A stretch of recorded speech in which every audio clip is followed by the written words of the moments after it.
খাবো মা? হরলিক্স খাবে বাবা? সত্যি সত্যি হরলিক্স খাবো বাবা? কি মজা কি মজা, আমার হরলিক্স খেতে খুব ইচ্ছা করে। ডাক্তারবাবু বলেছেন দুবেলা তোমাকে হরলিক্স খেতে। তুমি বসো, আমি গরম জলটা করে নিয়ে আসছি। কেমন? কি গো মা, তোমরা হঠাৎ একেবারে বড় লোক হয়ে গেলে। এবার থেকে 10-20টা ঝি চাকর রাখো, যে তোমায় পান সেজে দেবে। হঠাৎ এই কথা বলছিস কেন? এবার থেকে আর অভাব অভাব বলে টাকা ধার চেও না। যা বলবি সোজাসুজি বল। বড় লোকের দেখলি কি?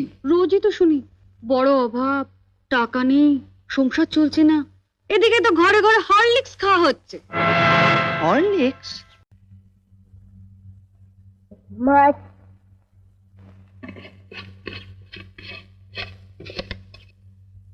মা একটু হরলিক্স দাও না, চেটে চেটে খাবো। দিচ্ছি বাবা।